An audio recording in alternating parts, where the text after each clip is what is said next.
എല്ലാം തുടങ്ങുന്നത് ഒരു വിനോദയാത്രയിൽ നിന്ന്. സ്കൂളിൽ നിന്ന് വിദ്യാർത്ഥികളുമായി മൈസൂരുവിലേക്ക് നടത്തിയ വിനോദയാത്രയ്ക്കിടെ മറ്റൊരു അധ്യാപകൻ കുട്ടികളോട് മോശമായി പെരുമാറിയിരുന്നു.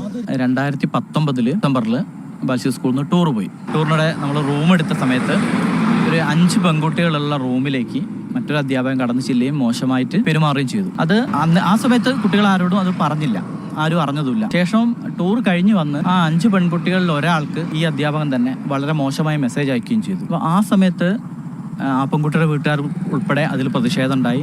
ഇവർ 5 പേരും സ്കൂളിൽ പരാതി കൊടുത്തതിനെ തുടർന്ന് ഈ അധ്യാപകൻ ലീവിലായി. പിന്നെ ഒരു 2 മാസങ്ങൾക്ക് ശേഷം അദ്ദേഹം സ്കൂളിൽ ഒരു ഒഫീഷ്യൽ ആവശ്യത്തിന് വന്നു. അദ്ദേഹം തിരിച്ചു പോവുകയാണ് സ്കൂളിൽ നിന്ന്. അപ്പോൾ ആ സമയത്ത് പ്രിൻസിപ്പലിന്റെ നിർദ്ദേശത്തെ തുടർന്ന് ഞാൻ അദ്ദേഹത്തെ ഒന്ന് ബാലുശ്ശേരി ടൗണിൽ കൊണ്ടുവിട്ട് ഞാൻ തിരിച്ചു വരികയും ചെയ്തു. മോശം മെസ്സേജ് അയച്ചില്ലേ ആ പെൺകുട്ടിയുടെ വീട്ടുകാർ ഇദ്ദേഹത്തോട് ചോദിക്കാൻ വേണ്ടി വരുമ്പോൾ ഇവർ മനസ്സിലാക്കുന്നത് ഇദ്ദേഹത്തെ ഞങ്ങൾ പുറത്ത് കൊണ്ടുവിട്ടു എന്നാണ്. അപ്പോൾ ആ ഒരു വൈരാഗ്യത്തിൽ എന്നെ സ്കൂളിൽ കയറി അതിക്രൂരമായി മറന്നു. എന്നെ മുകളിലത്തെ വരാന്തയിൽ നിന്ന് താഴോട്ട് തള്ളിയിട്ടു. താഴെ നിലത്ത് വീണ എന്നെ നിരന്തരം ചവിട്ടി. എൻ്റെ ഷോൾഡർ ഡിസ്ലൊക്കേഷനായി. അതുപോലെ എൻ്റെ കാൽമുട്ടിൻ്റെ ലിഗമെന്റിന് പരിക്ക് പറ്റി. എനിക്ക് എഴുന്നേറ്റ് നിൽക്കാൻ പറ്റാത്ത അവസ്ഥയായി. ആക്രമിച്ചവർക്കെതിരെ പ്രബീഷ് ബാലുശ്ശേരി പോലീസിൽ പരാതി നൽകിയതോടെയാണ് തൊട്ടടുത്ത മണിക്കൂറിൽ പോക്സോ പരാതി എത്തിയത്. വിനോദയാത്രയ്ക്കിടെ നേരിട്ട ദുരനുഭവം അറിയിച്ചുവെങ്കിലും പ്രബീഷ് ഇത് മറച്ചുവെച്ചുവെന്ന് ഒരു വിദ്യാർത്ഥിനി പോലീസിൽ പരാതി നൽകി. ബാലുശ്ശേരി പോലീസ് കേസെടുത്തതോടെ സംഭവ സമയം മുറിയുടെ പരിസരത്ത് പോലുമില്ലാതിരുന്ന പ്രബീഷ് പോക്സോ കേസ് പ്രതിയായി. മൂന്നാമത് എന്നെ പ്രതിയാക്കണമല്ലോ, അതിനിവര് ഒരു കള്ളക്കഥ ഫാബ്രിക്കേറ്റ് ചെയ്ത് ഉണ്ടാക്കി. അന്ന് ലോഡ്ജിൽ വെച്ച് ഈ 5 പെൺകുട്ടികളുടെ റൂമിലേക്ക് ഈ അധ്യാപകൻ വന്നപ്പോൾ മോശമായി പെരുമാറിയപ്പോൾ തൊട്ടടുത്ത് വരാന്തയിൽ ഞാനുണ്ടായിരുന്നു. എൻ്റെ അടുത്ത് ഈ 5 പെൺകുട്ടികളും വന്ന് പരാതി പറഞ്ഞു എന്നും എന്നിട്ടും ഞാനത് മേലധികാരിക്ക് റിപ്പോർട്ട് ചെയ്തില്ല എന്നാണ് അവർ കള്ളക്കഥ ഉണ്ടാക്കിയത്.